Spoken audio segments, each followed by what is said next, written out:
Hello, everyone. Welcome to the LARP Tales podcast. My name is Oliver. I am one half of your hosting duo. With me, as always, is my co-host Robyn. What's up, Robyn?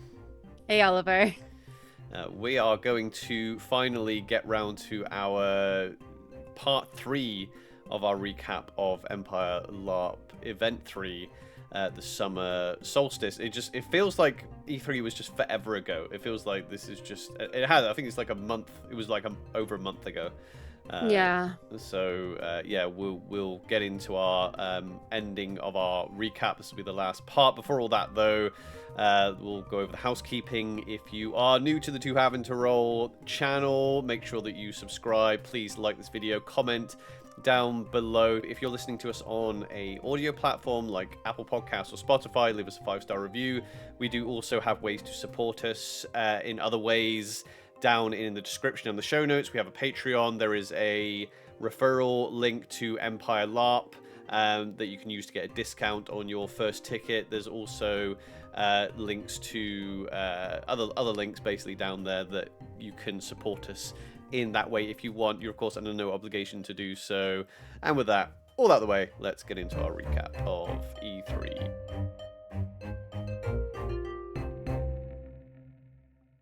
Okay, so last time we left off, part 2, we talked about all the things that went on the Saturday. We left off with us heading into, well, basically, I think we left off at the gate, at the Sentinel Gate, ready to go into your skirmish, right? I think so. We either left off there or we left off like about to head there sort of thing. But yeah, so I had my skirmish on the Saturday at 8:30. And what we did is the start of it didn't really go to plan. I had like a solid plan in my head, and I'm aware that once you get through the gate, that plan does tend to change. I just didn't expect it to change so much before we got through the gate.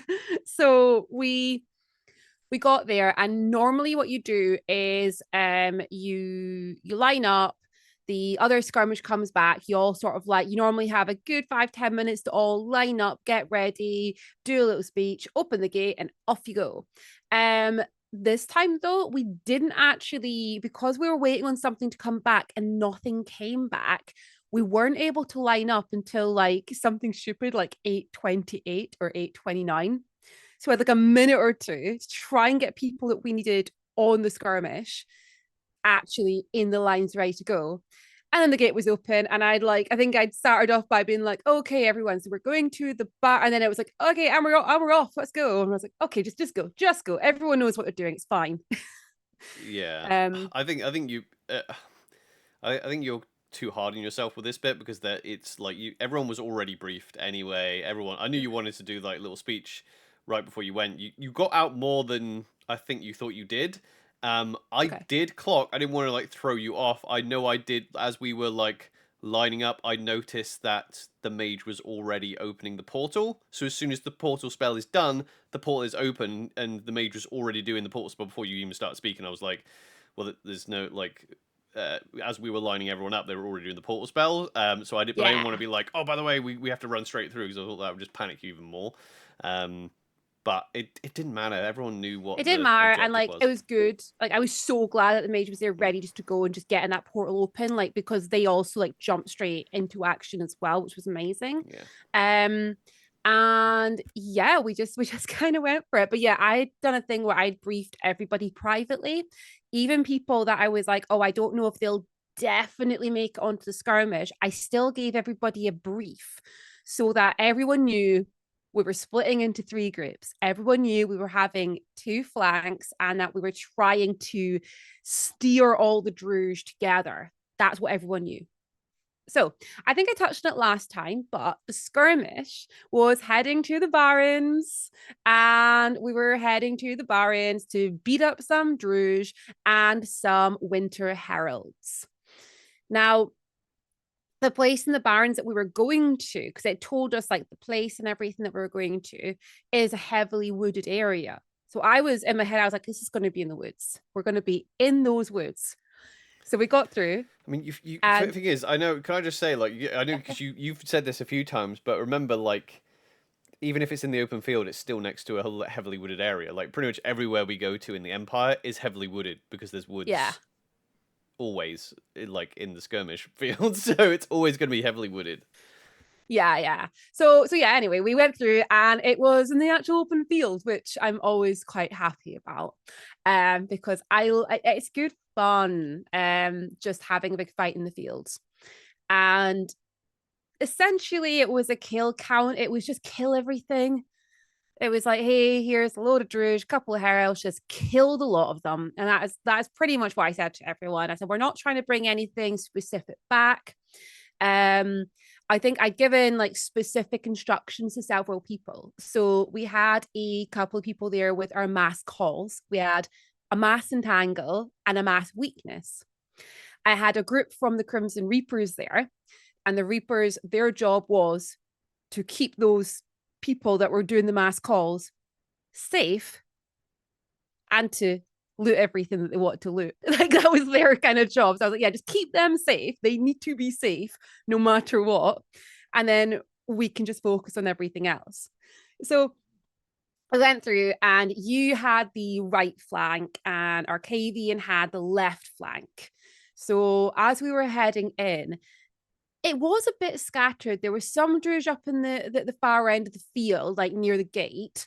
There was some Druj over to the right, which is where Oh yeah, your flank was heading. I was at those Druj before any of you pretty much were in position. Like they were Yeah. very close to us, you know. So Yeah, exactly. And then I saw there was movement in the trees, like just little subtle movements. So I knew there was Druj in the trees, and it just worked beautifully. Arcadian took his flank straight into the woods, and all you just saw was like the rustling of trees and like leaves and things around and every so often a Druj came running out of the trees into the field. You took your flank up round the right, and you like you said, you'd already gotten those Druj, and I think you'd sent someone back to me to like be like, what's the next order? And I was like, just wrap them. So you wrapped them around that way. And we had a small group in the middle, which were dealt with really fast. Okay, my mistakes. I had two mass calls and I held on to them because I didn't know how many, we hadn't seen a herald yet. I knew there was going to be multiple heralds. I didn't know what they could do. I didn't know how many of them there were going to be. And I wanted to hold on to it just in case these heralds were harder and we had to like weakness or entangle them along with their handlers. I was expecting a lot of handlers to come out with the heralds. So that's what I was kind of expecting, because the last two skirmishes I've done with winter heralds, that's what happened. A really strong herald came out with a lot of Druj with them. So that's what I was like, no, let's just wait. I'm not wasting this on 7 Druj. Like 3 of us will cut them down. So let's just wait. Yeah, the heralds came out. They got taken down pretty quickly. And even though looking at it, I remember looking around being like, this looks a bit chaotic. And I was like, now this is amazing. Every single individual person on that skirmish got to fight, got to have a glorious moment, and got to tell stories and take stories back with them. It was a full success as well. We killed everything. After the first, we had 10 minutes left, and we'd killed everything apart from 2 Druj. And it's a kill count. I'm not leaving any of them alive. And they were right up the top of the field. I remember turning around and being like, we have 10 minutes. Who wants to kill some Druj? And everyone just being like, yes. And like just running after these Druj. I was like, just chase them. Nothing's going to happen. Just chase them. And we got them. Big shout out to Skirmish crew though, because the acting of these Druj, this was just beautiful. They were hilarious. We had that sort of, I don't want to say goofy, but yeah, I guess that's kind of how I would describe it. The sort of like we were trying to sneak up on some of them, and the Druj did this over exaggerated like sneaking like step, like trying to match us at the other side. And then when we got close, they literally did panic and start running around in circles as if they didn't know where to go. Um, no, it was hilarious. It was just beautiful role play, beautiful acting. We got a lot of fun, a lot of talking back and forward between us and the Druj, which is always fun because we were just chucking insults at each other. So yeah, that was no, it was great fun. Yeah. There was an interesting moment though, because I saw the two heralds. They were dead. They were at the tree. I was like, right, two heralds, and I was like, have you all have they been searched? We've been checked. Everything great. I went away. I did a walk around. I was like, yep, everyone's good. We're all heading back. I went back to the tree and there was a herald missing. And I was like, there was definitely two. And we've got time. It's not like skirmish crew to start like moving off the field before we're off the field. So I thought, right, maybe that one wasn't dead. But most of us are off the field now. So I'm like kind of walking to the gate and I'm keeping an eye and I'm saying people keep an eye. I think that herald's gone missing. I get to the gate and the herald's lying on the ground at the gate. And I'm like, okay, why is there a herald at the gate? What happened here? And I double checked. I remember like saying to her, definitely dead. They're like, definitely it's dead. It's dead. It's gone. So I get through the gate. And that's when I find out, I don't know who it was, but a few people thought the herald was like a fallen Imperial. So they tried to carry them through the gate back to Attville. Yeah, because at the end, it was like, oh yeah, that went well, and I was like, oh, someone? I just heard someone talking about a loss, and I was, oh, did we lose someone? And then whoever I was walking with like pointed ahead, and there was people basically carrying this person in commas like, and I was literally right behind them, and they got to the gate, and because at first I thought, oh no, what's happened? Are we under some sort of curse? They were just like, oh, we can't get through the gate, can't get through the gate. And I'm like, what are we talking about? Like, oh yeah, we can't get him back through the gate, and they point obviously at the herald, and I'm like, oh, it's not it's not an Imperial, it's a herald. So I don't know whether they knew it was a herald and they were just trying to be sneaky and trying to get him back through the gate or something, but It was funny. yeah, no, it was quite funny. No, it was amazing. We all got back. No one died. No, we did well. There's no death. There's no curses. Or was there? And yeah, that it was great actually. Yeah, it was a really good fun skirmish. Don't know why I was so stressed. Yeah. So the skirmish from my point of view, Yeah. I think like the addressing your criticism of yourself, I think only for the mass entangle because, like it was like a cardio battle basically. So you have like in-game resources and you have real world resources, as in like you're going to use your spells or your hero points, but really like we were expending real world energy. Having a mass entangle, even if it was on like two Druj, because we were chasing them. So if you just used a mass entangle on three Druj, that means it would have saved some of us energy chasing them. Even though it doesn't feel when you got a mass call, you want to hit as many as possible, obviously. But in my experience, unless you've got a big army behind you, like hitting 20 of them with a mass weakness, I mean, or a mass entangle. In fact, actually, mass entangle is a better example. Mass entangle. If you hit 20 of them, mass entangle, you've got to all be there, all to wrap them, and then that's going to do it. Really, a mass entangle is going to be as good hitting like two or three of them, so we didn't have to chase two or three of them. Mass weakness is the other one. Obviously, if you want to just, I think you just want to fire that off as soon as it feels right to do so. If you keep saving it for the heralds, it's just like, well, no, if they've, because basically the ones that get you in the end really it's not always like the herald that gets you that's big and scary. It's if you get like cleaved by a random Druj. But if that Druj was weaknessed, then it wouldn't have been able to cleave you anyway. Yeah. We had a like so on my flank. Thing is, I think you can get paralysis by analysis, in my opinion. I didn't have. I basically had all the like the waves and strays on my flank. A lot of my flank got bounced as well. which I wasn't too worried about because I hadn't had a set plan, right? We all know what we're doing.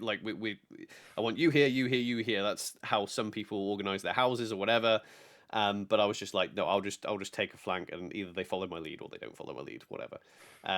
So it was basically because we were, the whole thing was like the entire field, the trees are up on the left hand side, and I knew that I was going to have to do the most walking and running out on that right, because we would have to we had to walk all the way up to the top corner, and then either I mean the ideal situation is if when we got past the little fortification in the middle, Mm. I was hoping they were all going to come in towards you, and then we would just go around the back and then hit them while you were engaging in the center. That obviously didn't happen, because what happened is as we pushed them up, and luckily we had a few people that were vigilant enough to stay back, because as we were chasing them, it was basically a sheep herding exercise, because if you as you're trying to herd two or three of them, one will break off and then run between the Dornish knights and then get in behind us. So we had some good people kind of staying back.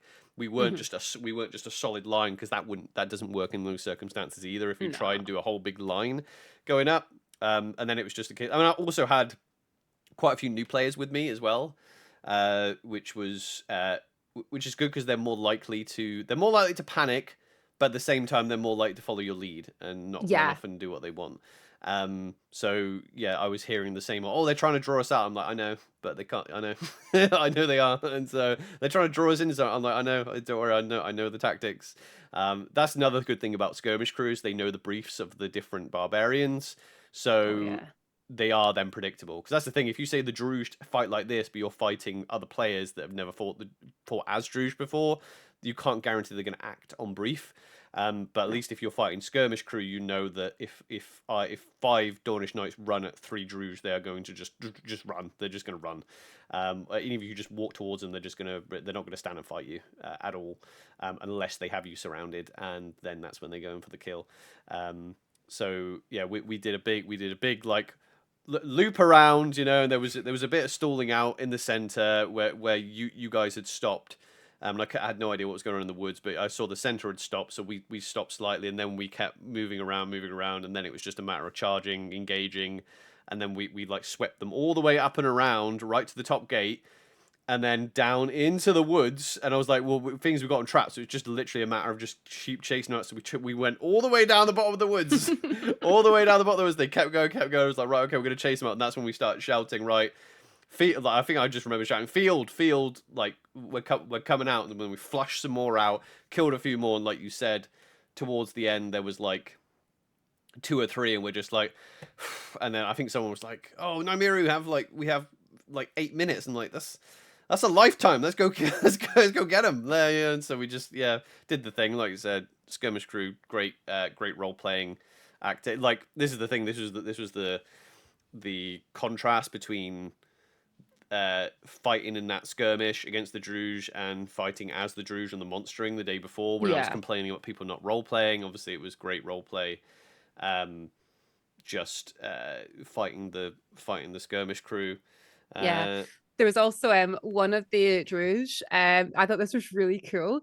So I came back, and they were lying across a log, their back was on a log, and there was a sword that was impaled into them, pinning them down onto it, and they were just whoever was doing that, it was lying there on this log for I don't know how long, but it was just I remember walking past, that is cool as shit. Who did that? Well, I saw the player who did that, and the very so obviously there was a lot of sprinting going on, know, and I saw that they did this beautiful.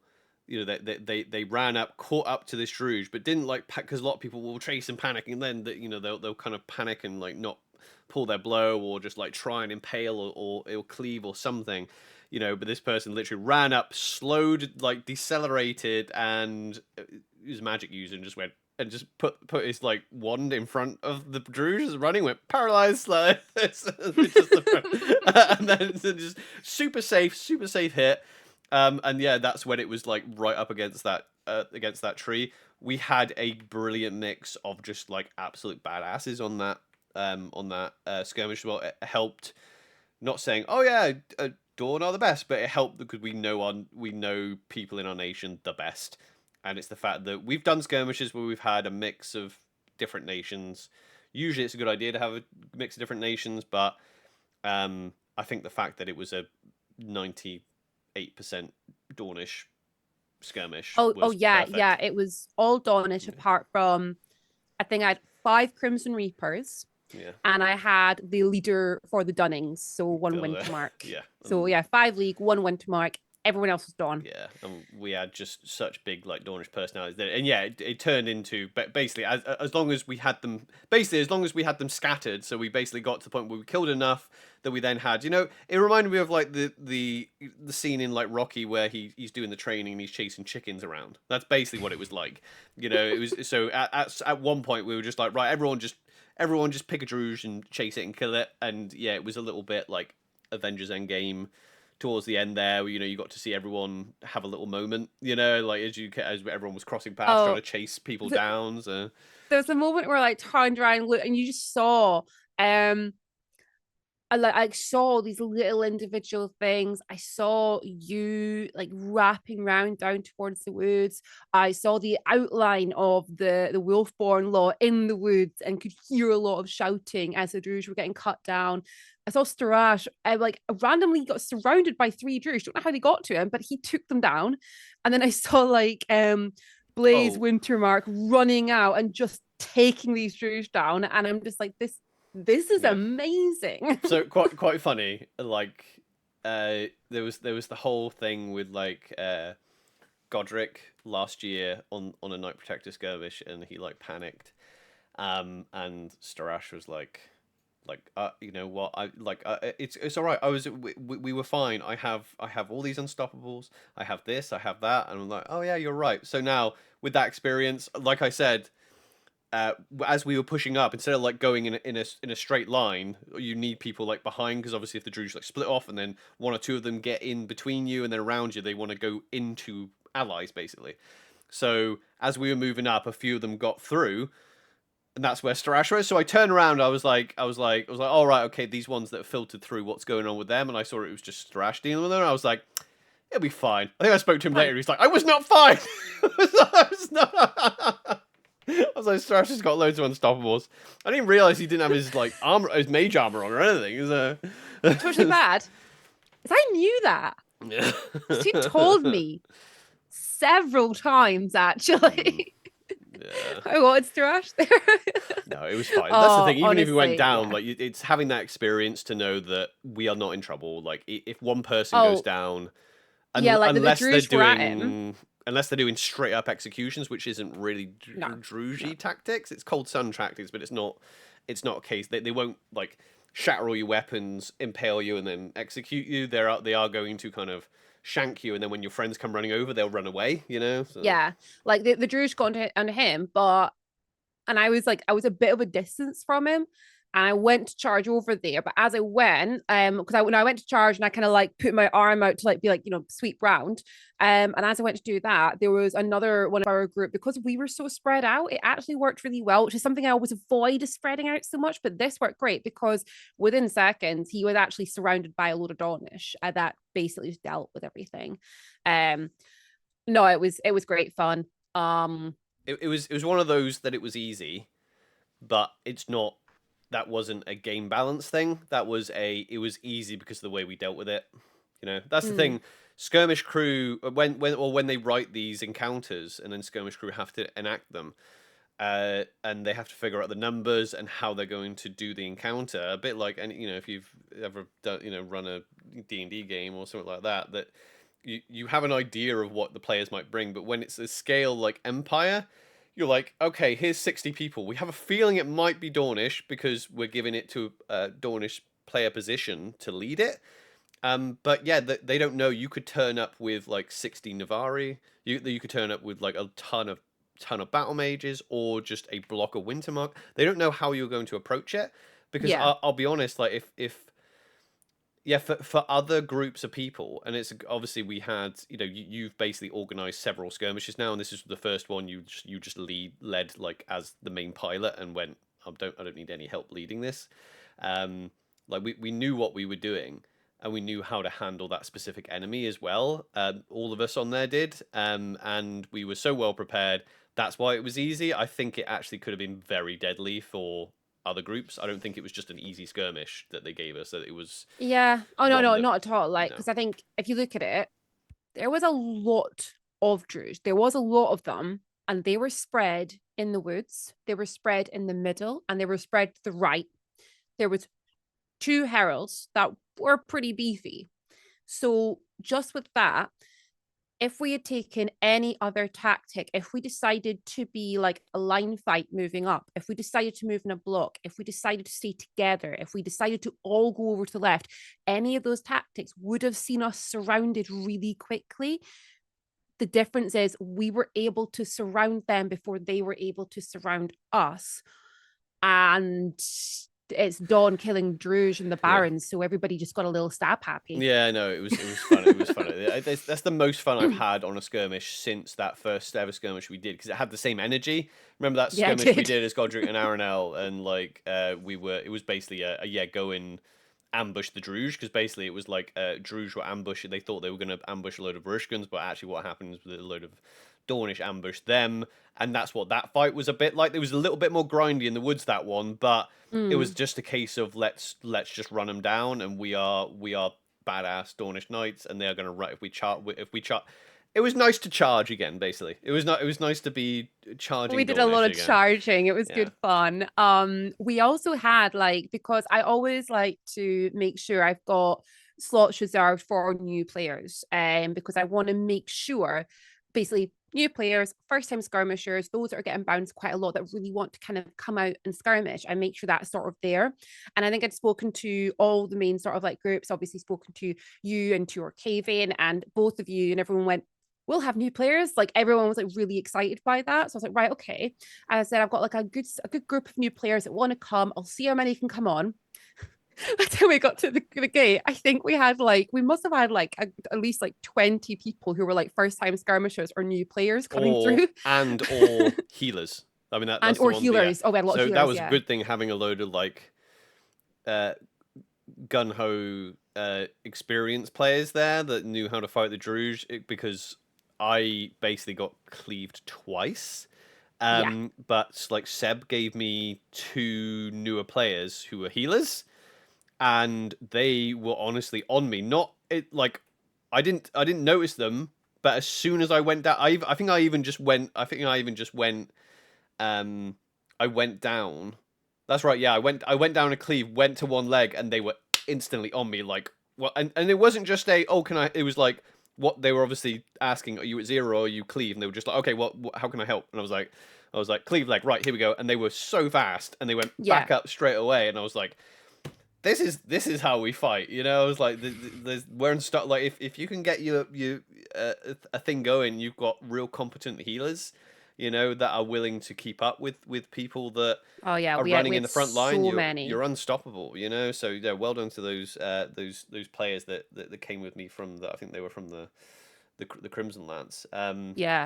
They got to have an experience. It's always good to get to let those folks have that experience as well, especially because, like I said, I haven't had as much fun on a skirmish since that first ever skirmish, and that was our first skirmish. So that then sets the standard for what you expect out of skirmishes and what Dornish players are how to play in Dawn, which we'll get to when we talk about the big battle as well, because I have opinions on that and how Dawn has changed, because that's the thing, the nation is changing a lot, you know, and that where you get to a point where you're like, right, okay, I'm actually the most experienced player here by quite a bit, even though I still feel like a new player, you know. I'm just like, oh crap, I'm gonna have to be like, if no one's charging, I'm gonna have to be the one that initiates this, you know. Otherwise we're all just like cautious, like, oh yeah, like, well, if we're charging knights, we're gonna have to charge at some point, you know.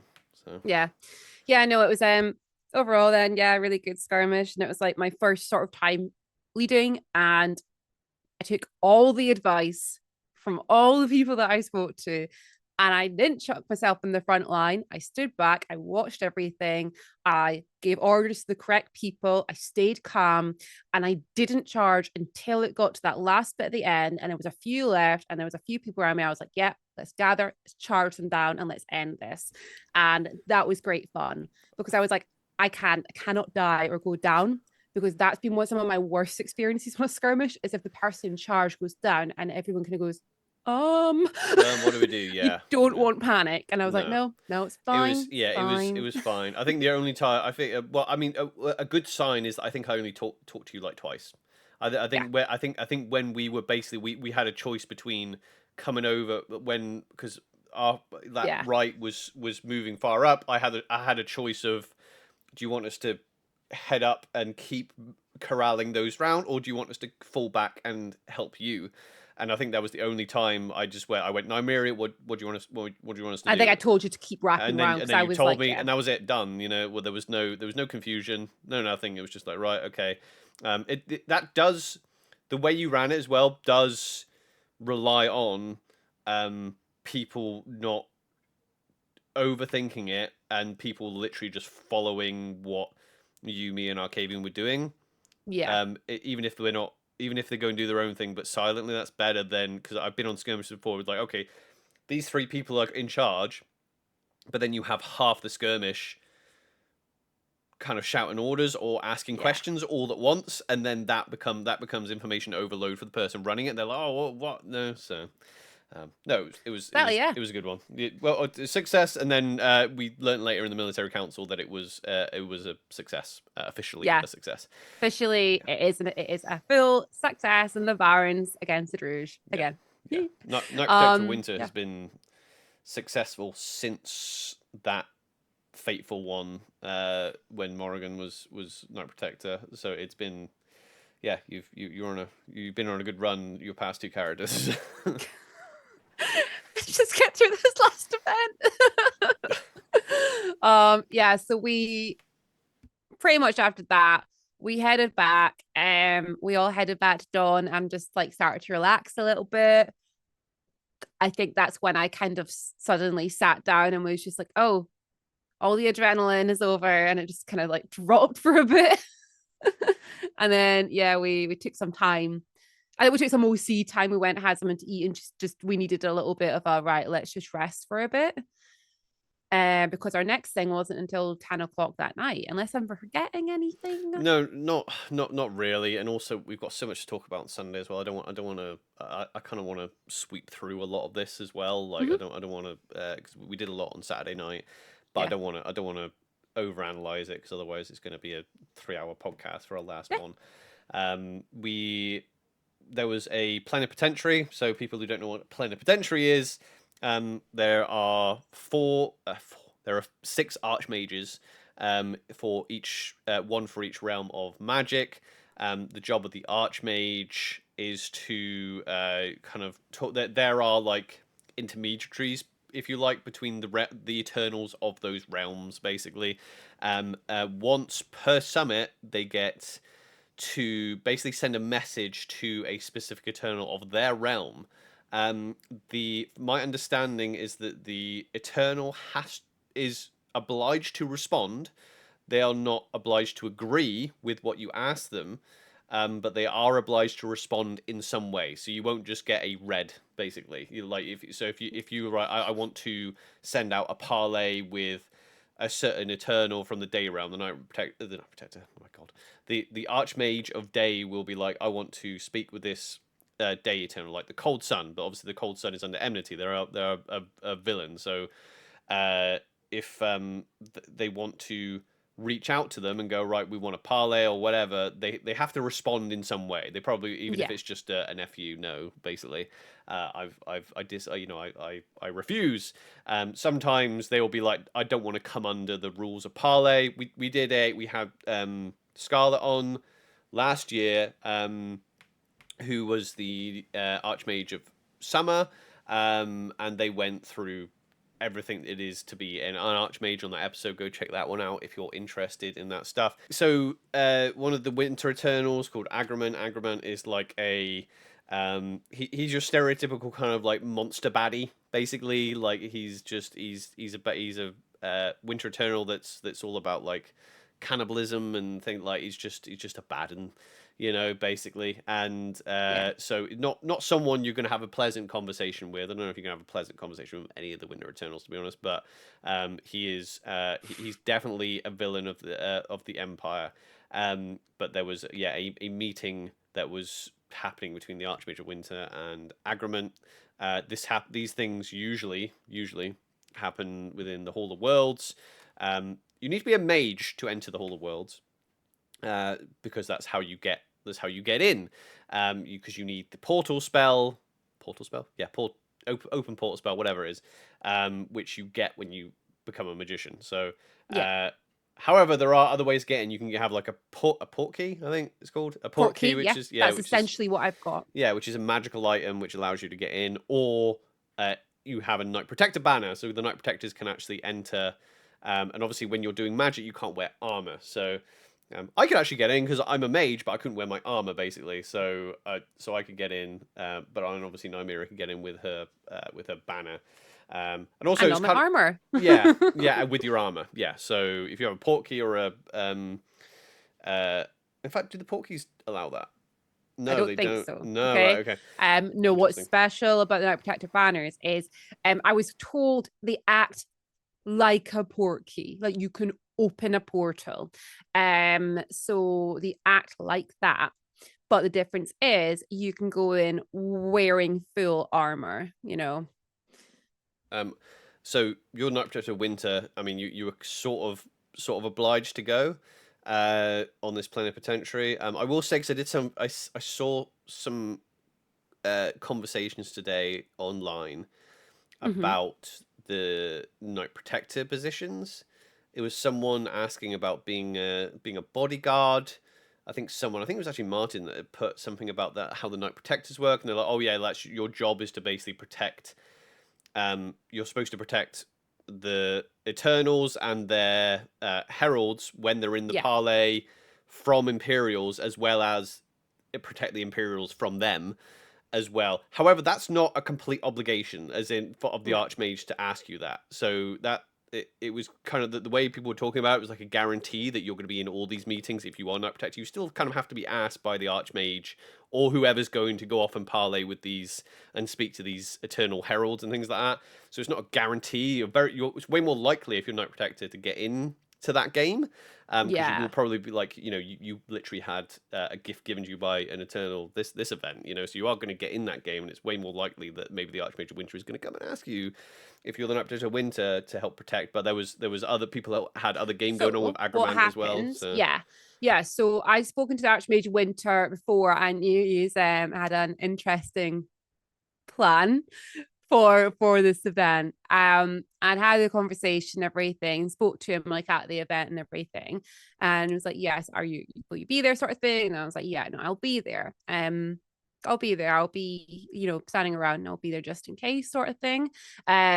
What he had done is, because this was a really tense one.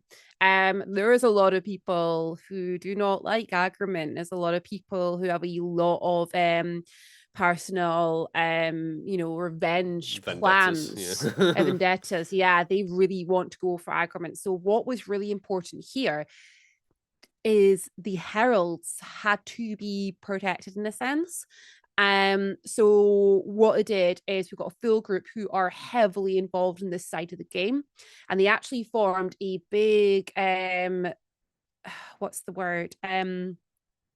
They basically all like stood in a circle with their backs to the heralds, facing out to the crowd, and everybody was warned in the crowd not to talk, to be silent. You must be silent the whole time. So it was very tense, and we walked in, and I was able to walk up to the front and stand there in the front, and wait there and basically have my eyes, I just had my eyes focused on the heralds the whole time. The bodyguards were facing out the way, so it was quite intense. This is still very much active plot, so we're not going to go out about what was done and what was said in there, but it was quite intense, the conversation they were having. There's been a few theories that have come out from it, and I'm kind of excited to find out what's going to happen next. One thing that did happen, though, that I will say that which kind of got us all stuck there for a very long time, was that the Agrement Heralds were throwing gifts out into the crowd. You don't want to touch anything from Agrement or take it or accept it and so on. So when these were coming out, there was a lot of edging on violence, trying to get these back. And there was one thing that was thrown out that was never found. Well, not by the time we left anyway. So the militia were having to fully search every single person as they were leaving. And the way that works is if you do have it, you then have to kind of say yeah, you find it, it's on me sort of thing. So that was quite juicy, quite intimidating. Yeah, it was funny. I was with one of my Imperial LARP friends, and we knew the thing that had been chucked out. I'm at that point we think it might have been a bag of bones or something like that. Oh, I imagine and they were like, so. they were like, the militia are never going to let me leave. And I was like, why not? And they kind of went like that, and they just sort of covered in bones. I was like, yeah, you're going to have to go through last, I think. Yeah, no, it was quite fun. Yeah, no, it was funny going in because that's the first time I've actually been in the Hall of Worlds, to be honest. Same. Yeah, so well, this is it exactly. I think the times you've done Night Protector stuff, it's been on skirmishes and going through conjunctions through the Sentinel Gate. You haven't actually do much in the Hall of Worlds yet, really. So, yeah, I mean, again, I don't want to draw out Saturday night because we've got a lot to talk about on Sunday, but yeah. I can't think of anything else we did of note other than we just had some fun, had a drink. Yeah, we end up ending the night off. We headed back and everything, and we ended up just heading to the Orzels and just spending the rest of the night there. We had a lot of drink, things like that. We had some serious conversation with a friend who had lost somebody in a very suspicious way, so that opened up some new plot, and we just spent the rest of the night drinking, singing songs, telling stories. It was just beautiful role play. We did that right into well after timeout, and then we ended up just heading back, winding down for the night. And yeah, that was our Saturday night. Yeah. So yeah, because we Damon had an evening with the in-laws, which was fun. So yeah, so Sunday we were fighting. So we were fighting with. So we had Dawn, the League, the Marches, Varushka, and the Brass Coast. That was our team. We were heading off to Madruga. We had there was several objectives. One of the main one was to go kill this governor. The Brass Coast really were very invested in going off to kill this governor. We had to, I think there was an ambassador, I think, or something that we were supposed to either capture or something like that. There was boxes of jewels. Well, there was a box of jewels. It turned out there was many boxes of jewels that we had to get. There was some banners. There was also a map, and there was some orders that we had to find as well. Yeah. There was a lot of objectives, all of them very fun and quite different from one another, which is quite good, because I like that, because when you've got such a big, a range of objectives, it's much easier to put certain people in charge with, but that's their main thing, to try and track those things down, or to try and go and kill someone or whatever else. But it was good fun, actually, with all the different ones. This is definitely my favorite battle I've ever done, and a lot of people did enjoy this battle, but I think one of the main reasons is just from the point of view that I saw it, because I was very close to the field marshal. Zoran was field marshalling, and I kind of wanted to very just watch intently on how it was done, basically. And this is obviously an interesting one because there was a lot of moving parts with very little information. So the information was that it was going to be they're going to be near a village. So instantly knowing the site out of character, you're like, well, it's probably going to be in the fort in the woods, and it was. That's basically where the governor was. But that gave you a good idea of just like that's probably where, and then all the other objectives would make sense if they're near them as well. So yeah, there was a lot of moving parts and little information really by the time you got through. So we got to go in with, so obviously one of the big things with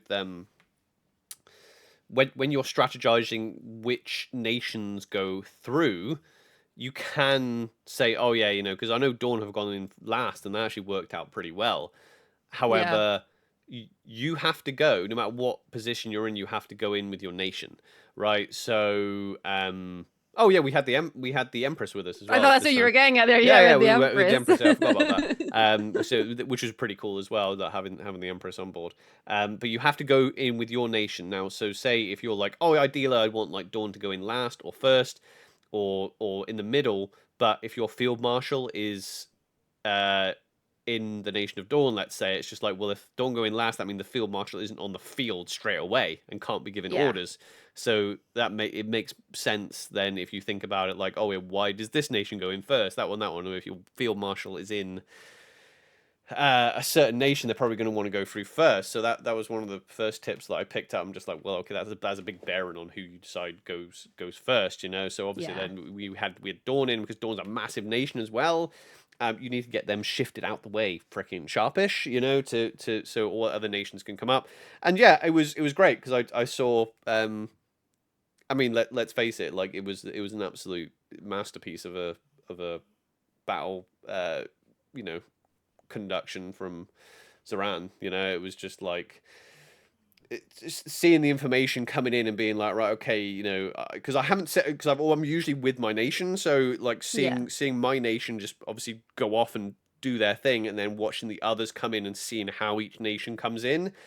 And because they've all got different energies as well as they come in, and it's like, okay, where do I want these people, these people, these people, these people, these people, and obviously it helps that like Jeff's done the job a fair few times, so a lot of people that were coming up who leading the nations, leading units in the nations, already kind of just they spot Zoran and go, okay, I'm coming up. So it was a good Yeah. moment to see how it was kind of done.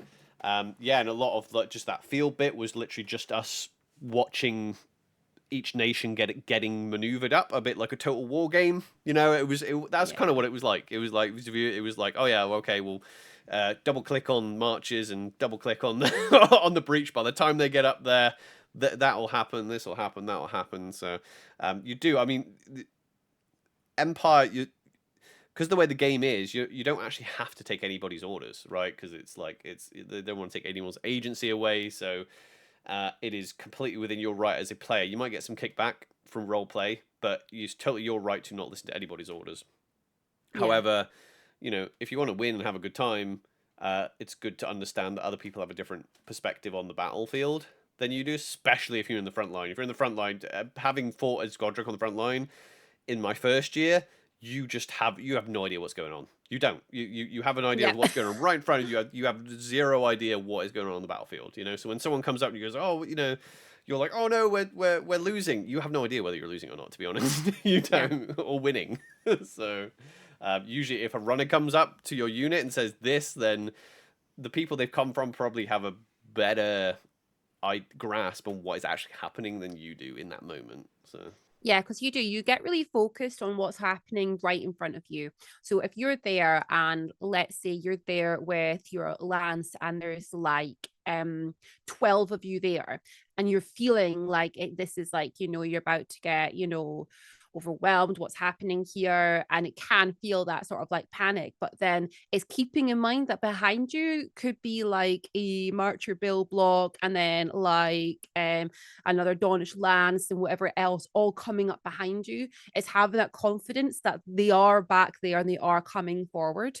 That's why one of the things that has been like people have been really trying to promote is runners. The runners are like the best thing ever because they are the people that will literally go to your lands, be like, oh yeah, there's this many here, you could do with some more people, and they're the ones that can run back and get that order to you. So the more runners that we have, the better you can get all the information around, and then you find out, you know, because the last thing you want is like to get back and find out that an entire Donish lands has been completely wiped because they couldn't get the backup support or anything. But yeah, like it's so different now than what you were saying, like with the frontline fighting.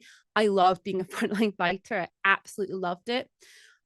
I was knackered after every battle, and I had no idea how well we did until military council happened. But like being further back and like being in that command unit, you kind of get a better idea of, oh yeah, right, that's this objective's done, that objective's done. We've gotten that bit sorted over there, and it is pretty cool. So this battle was an interesting one. It was a lot of fun. I got to see lots of different battle tactics I haven't seen before. And there was one point where I caught up with Zoran, and I went with Zoran to go and deal with something because they were struggling breaking through somewhere. And Zoran like turned to me and was like, "Want to see something cool?" And he did this really cool thing where he like got everybody to stand aside, and he like basically he nodded over to the Imperial Orcs and was like, you want, and he said something to them, and they seemed to understand exactly what the plan was. Probably smash. And they all, yeah, probably smash. And they all came up, and he just like moved everyone, and then like turned around and was like, Imperial Orcs, cool. And then these Imperial Orcs just went running through and punched right into the big block that we just couldn't break through. And then everybody that was trying to get through then like wrapped him behind the Imperial Orcs, and it moved them so fast. And even when these big crabs were coming down, like the first time I remember seeing these crabs, I was like, oh my god, those are terrifying. This time I was like, oh no, we've realized how to defeat them. We've got that plan really quickly. And yeah, that was a lot of fun, just like trying to keep up with Zoran, who for quite a really tall person seems to disappear a lot when I'm trying to find him. I'm just like, where I turned my back for 1 second and Zoran is gone, and he's away at the other side of the field. Yeah, and yeah, it's difficult to I tell you, it's tough. Like it's tough. Like even when yeah, even when, you know, Zoran had said like, look, like these people are my seconds, you know, they speak with my voice. Yeah, there's still a lot of people that didn't, and I think I'm pretty good at not just being like, you need to go here, you have to go here. Like I'm always just like, I'll give you the information, the field marshal would like you in here. But even then, some people, it's difficult to get a grasp on who to speak to. Trying to get things moving, especially when you have a good viewpoint of like things, and a lot of because of the way that battle worked as well. I heard some people be like, "Oh yeah, I was bored in that battle."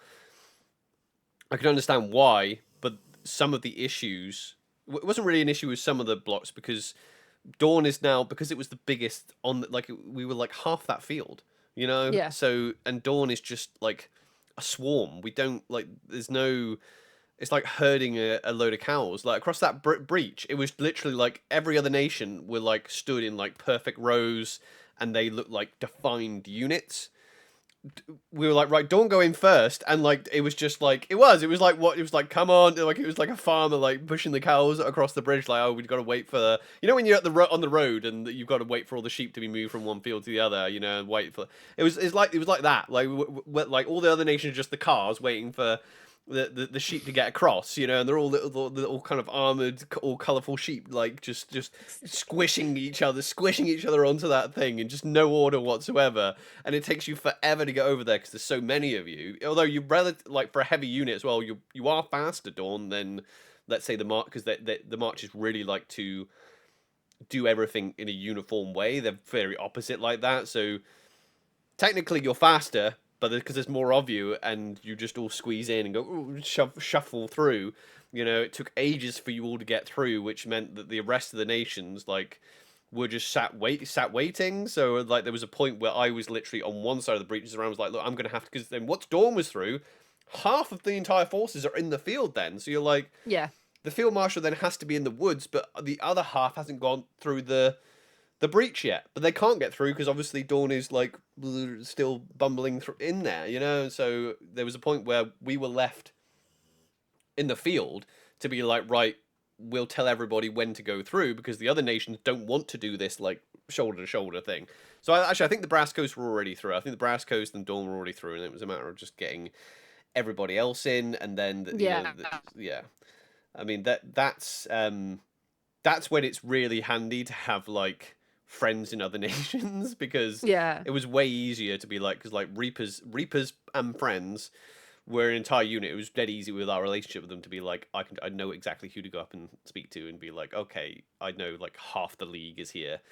I get that half of the league to do that if I can go talk to them. So I mean, part of the military, if you want to be like a general, you don't have to be like a battlefield commander. You don't even have to take the field if you don't want to. But I think No. part of the job, if you want to do like battlefield command, is going to be easier if you like make friends with people who lead other nations and you know, it's especially for the smaller ones. It's definitely easier for the smaller nations that they're more they feel more like specialist units, and even though you have them in reserve, they're easier to speak to because it's difficult for me like, all right, I want Dawn to do this.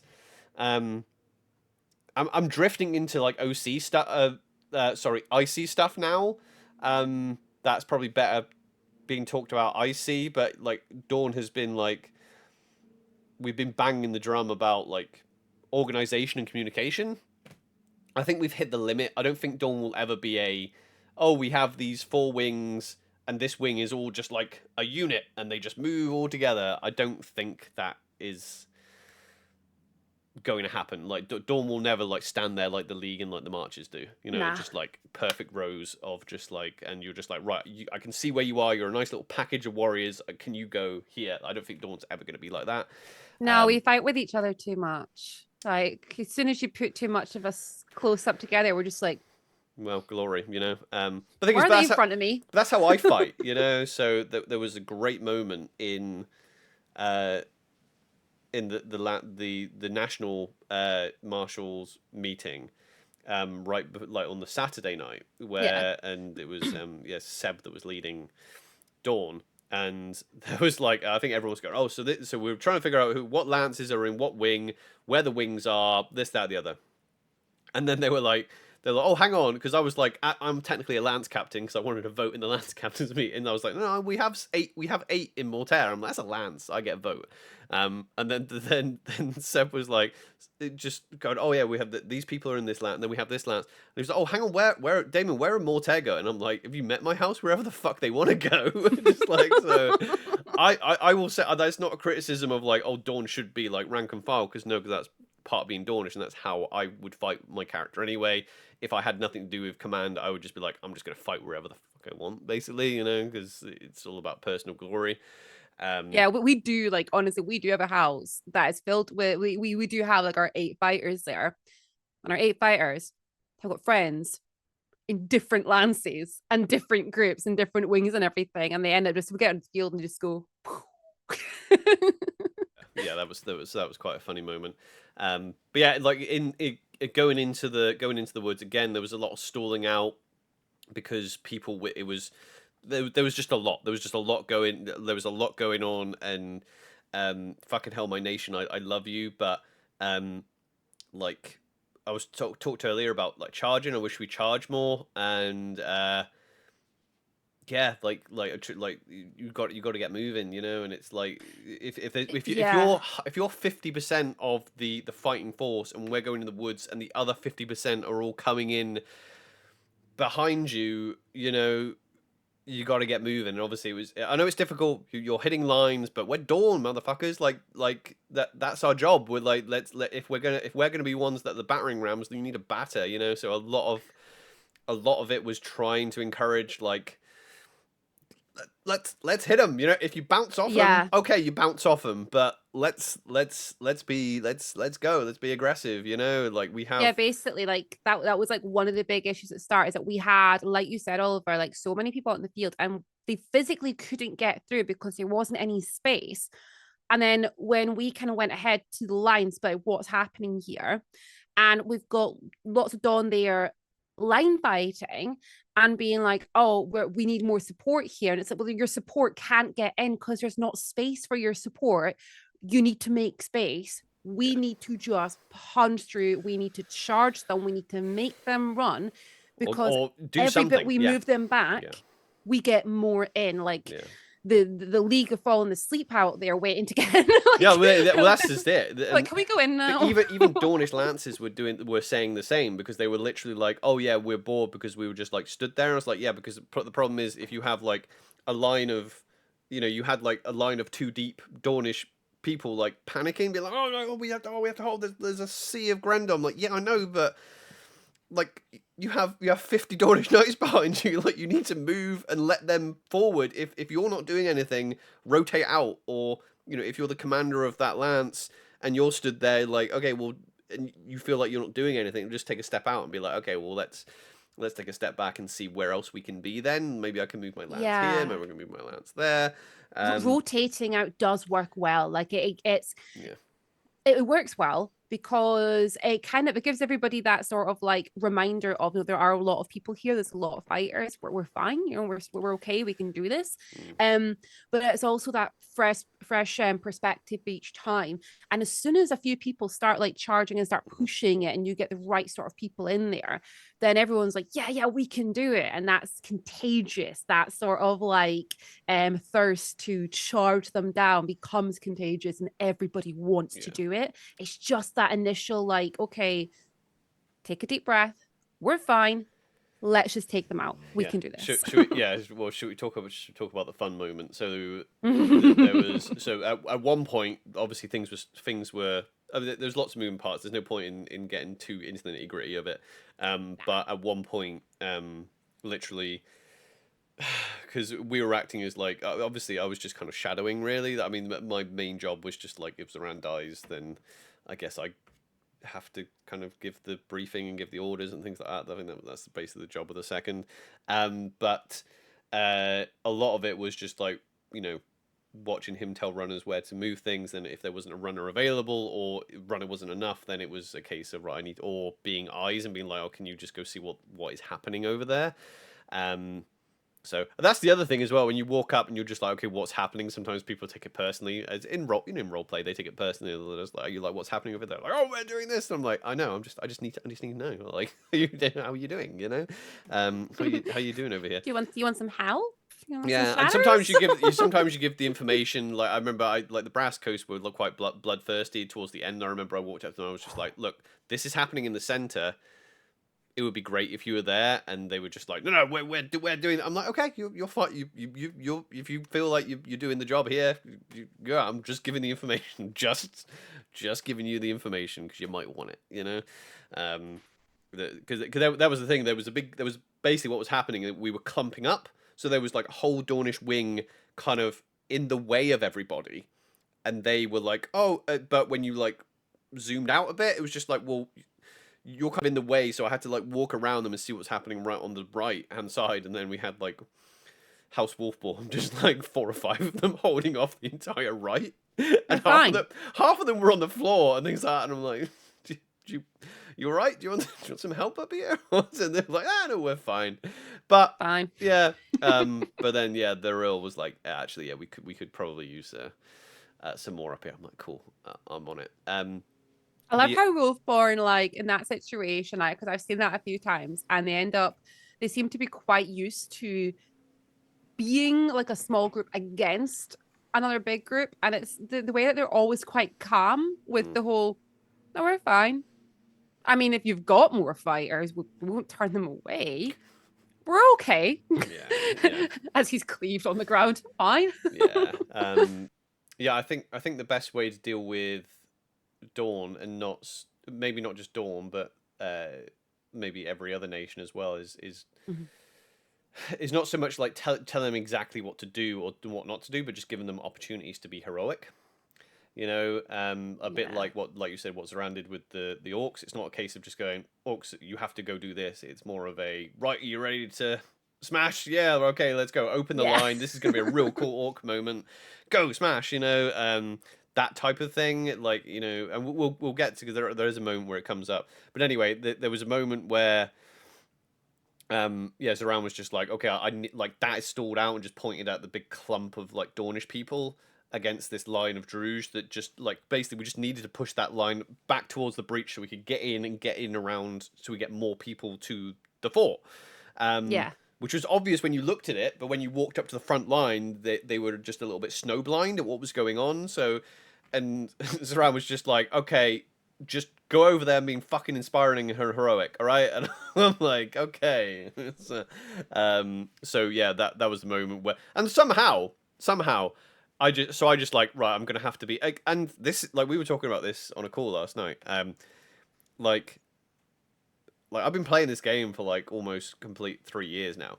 And when I first ever was on that battlefield, I looked at certain Dornish players and went, "Oh, I'm just gonna follow suit with that. Like that's how you play in Dawn. I'm gonna follow suit. Cool. I'm just gonna do what." And you know, they had command of the line and what, or not the line, but they had command of what the direction of where the battle was going just by their presence of being there. Yeah. And you kind of forget, oh, like there's like Dawn is like doubled in size since we've been there, and I'm like, there's probably a load of people, like 30 or 40 people behind me. This is maybe their second event or something like that. They haven't seen a Dornish person just walk out into the line and just go, let's have it, you know? And yeah, I was like, okay, well, we're just gonna have to be the people that did it. And however it happened, even though all my house were in completely different parts of the field, somehow I just stride out in front of the line. I imagine you were like close to me anyway, but like I stride out. I was taking the left. Yeah, you were taking that. I like literally stride out, and I'm like, I walk, and it was just this was more of a badass moment because a couple of people came up to me after the fact and said that was really cool. That made a big difference. So I like walk out I like push my way through the Dornish line and just start walking towards the Grendel, and I look. And there's like 3 other members of House Mortaire just appear, like, I don't know, like the Horsemen of the Apocalypse just could walk out of the line, including like you and Morrigan. It was just like, you know, and I just started walking toward the Grendel, and they were stepping back. They were like, wait, because that's the thing. The mentality of the monsters, obviously, if you just walk towards them, they're like, what's happening? Have they got mass call? Why are they walking towards me? You know? That's the way the Grendels were like, a lot of vampires are walking towards us. What's going on? I mean, it helps when you have like, when you do have like shatters and paralyzes and things like that, and you know you can use them. You know, it's just especially with the polearm, because obviously a lot of the polearm users will just stand there and just be threatening. So you just like take out the threat. You know, so you walk towards the line. If they don't move, then you just go shatter, and then they're like, oh, you know, and then with that momentum, people do start moving. It is one of those moments where you're like, I hope people follow, because you do. You just walk towards the line and you're like, I hope people follow. If you just go, right, let's pressure them, let's just be badasses and let's just fight. And it was a real cool moment to fight alongside my family. It was good. Yeah. And a few people had said to me after the fact, they were just like, oh, it was really cool, like fighting along. It was really amazing fighting alongside House Mortaire, like or fighting alongside Damon. Like it was such a cool experience. And I'm like, yeah. At the time, I was just like, right, let's get the job done. But retroactively, I'm like, shit, that was a real cool moment in a battle where I wasn't doing a lot of fighting. You know, just to jump in and do that. That's like, and that's the first part of the battle. I actually got to do some fighting, and it's just like, well, we just need to cut this line down, really. So you were there, you've got all your shatters and things like that, and everyone's got their different things. And I was like, I think I did like 6 cleaves. And I literally just went, I'm just going to take every leg out. Oh, sorry. I'm going to take every leg out that I can see in front of me, and just went like cleave. I just watched them all drop down to the ground, which is just what you need. It's enough for everybody else just to fire straight through them.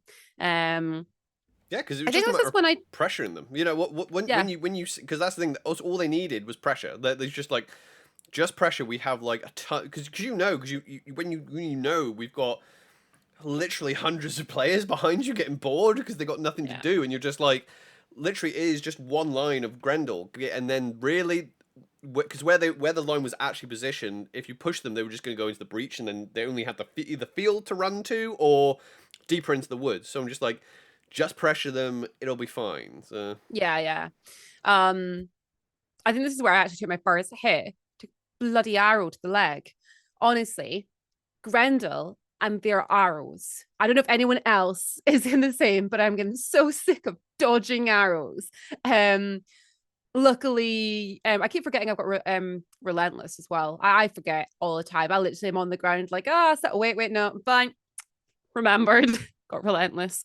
But luckily it got my armor. Little reminder though, and we've kind of not really mentioned any rules or anything at the minute, but one little reminder, especially because now we're against lots and lots of arrows, it is still a hit point when you get hit by an arrow, even if it hits your armor. It is still a hit point. That's something that was getting spoken a few times. If you were really? like, yeah. That's something that was like getting brought up and everything. The fact that people were getting like covered in arrows and just like shaking it off and being like, oh, no, I'm fine, sort of thing. But they were getting hit by so many arrows. So that is one thing just to keep in mind with that. But yeah, like I think after that, we then get to the next really fun part. Oh, the fort. So yeah. So the fort. I think we got the plans on the map or something, and most of the banners like on the field. Then we went into, so as we predicted, everything was in the fort, and at that point, this is where it was like it was really fun because it was basically a siege battle. That was it was really cool, and that little fort, it's so funny how. I'm not entirely sure how it managed to fit so many people in and around it, because I remember that fort when you did the Knight Protector skirmish, and there was obviously a fraction of the amount of people, and it still felt full then, It was just like, there was a lot of people in that fort. Yeah. But the fort has like three kind of entrances. Like, so the right-hand one was cut like really boggy, like the ground was really boggy, and it kind of it's like, it's not flat ground either, it's like it kind of goes upward into the fort, and because the ground was a bit soft because of the rainfall and things like that, it was tricky getting in that way. So we had like, I mean, we had Dawn everywhere, so that just imagine that Dawn is it was all over the place anyway. But the other nations, the Brass Coast, were in that side. We had a load of Asaveans fighting us in that as well. Which, by the way, like, someone told us the other day that that some of the Asaveans were like pretending to be Imperials. They were literally like in the because they're humans, the Asaveans. So they were literally, some of the mercenaries were literally in our lines pretending to be Imperials, and they were basically like trying to assassinate specific people. Yeah. So I heard some stories about that. But as we have them like basically trapped in this fort, it's literally a matter of just grinding them out, basically, because it's just like, they're in there, we got to get in there, we got time, and so yeah, the right hand one was kind of tricky. We did try and get in that way, and it was like, this is gonna be tricky getting in there. The left hand entrance, because like I said, it's on a hill, so on the right hand side, if you imagine, what they've done is they built the fort flat, obviously. So imagine like any type of structure that it's flat, but the ground is on a hill. So what happens is you have this slope going into one entrance, but then obviously the hill goes up like this. But because it's been flattened, there is now a trench built around one side of it, basically. So it turns into a trench, and then they put a bridge across the trench into the left-hand exit. So this is where we went, okay, maybe we can get in that way, because it's a narrower thing, and it's a more of a choke point for them. It's a choke point for us, but it's also a choke point for them. Maybe that's the way to get in, because there's less pole arms and shields for us to get through to get in there. So at that point, like, where Back was around, he's like, right, okay, let's go in and let's just go shatter some stuff and get things moving, because there was obviously, again, people hit these things and they stall out, and it's just like, as someone trying to navigate how the battle is going, you're like, well, we need to stimulate action. So one way to do that is go in and use your abilities and just punch, like, you need a few people to punch through. So Zoran's like, all right, he's got woodcutter's axe, I've got woodcutter's axe. We're like, okay, we'll go in. Zoran starts shattering these pole arms. I don't know whether he got downed or whatever, but like he went down, but then like into the ditch, and I was just like, out of character. I was like, it'll be fine, someone else will take care of it, and I just like stepped over and just continued, and then I think I went shatter once, shatter twice. There was someone with a pole arm trying to get me around the corner, and I remember turning towards this orc.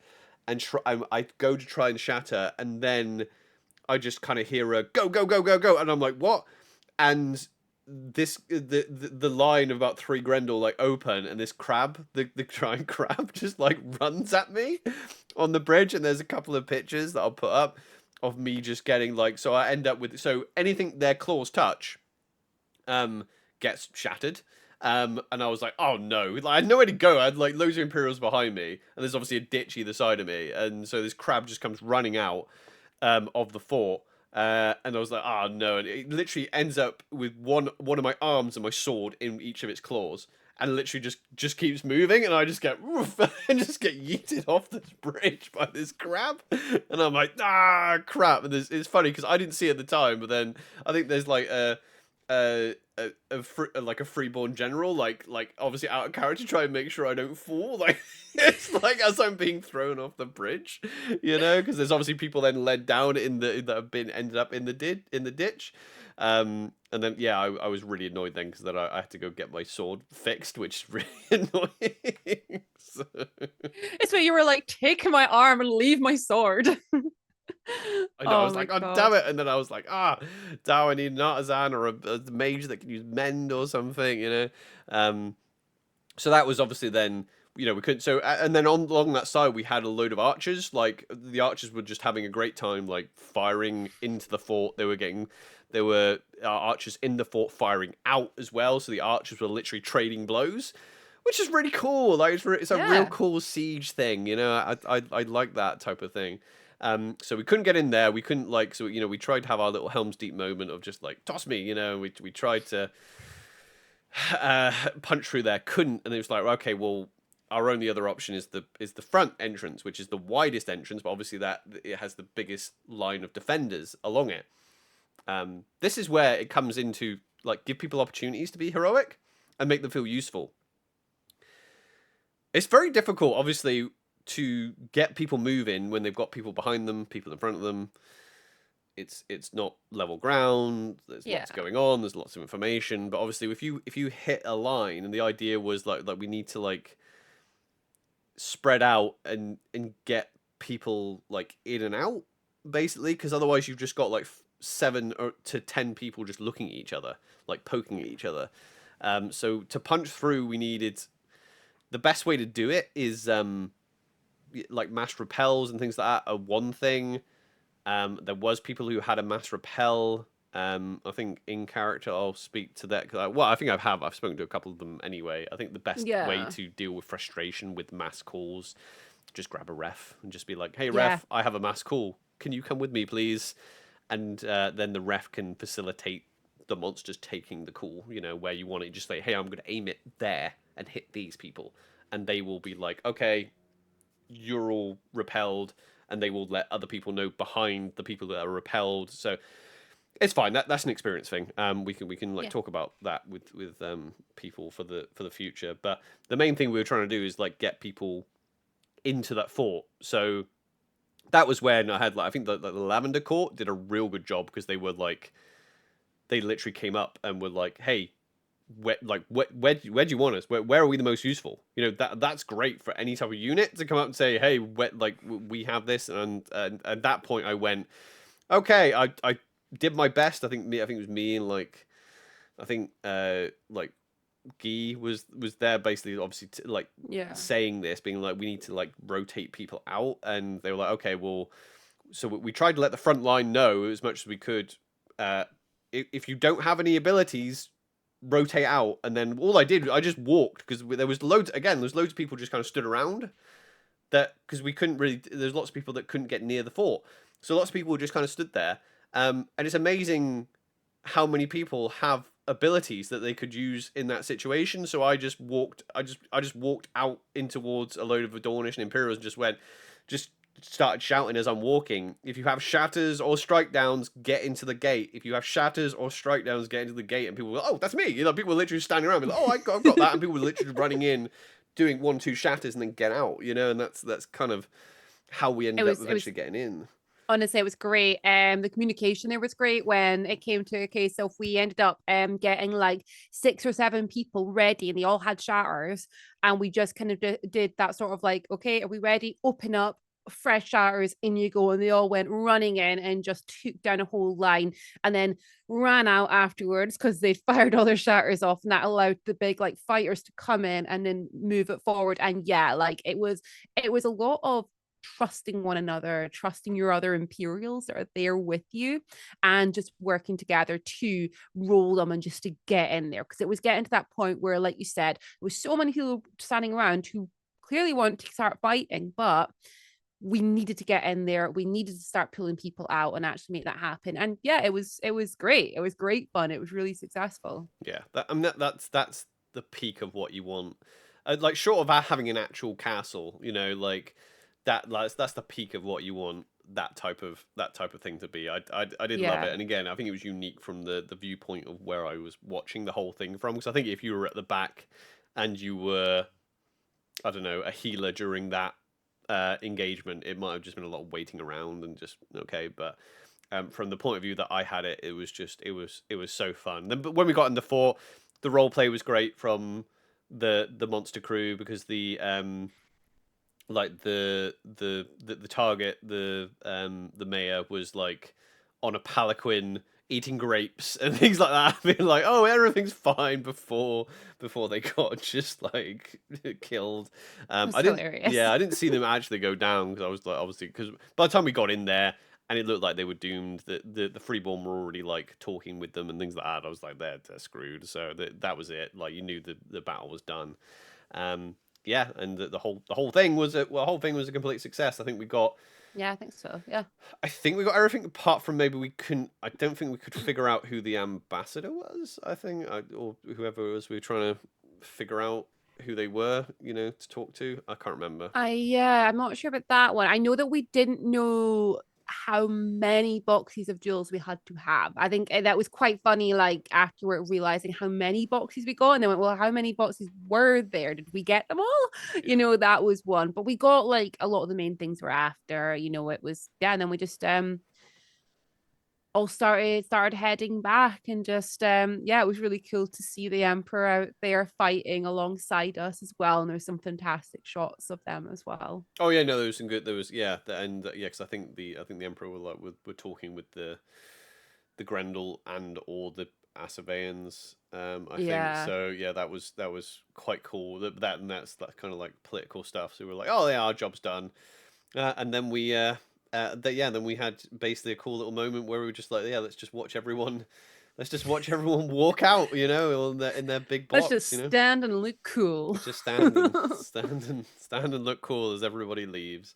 Yeah, just amazing battle experience. Intimidating in a sense, kind of being but yeah, being a field marshal is no joke. Like it's no that's not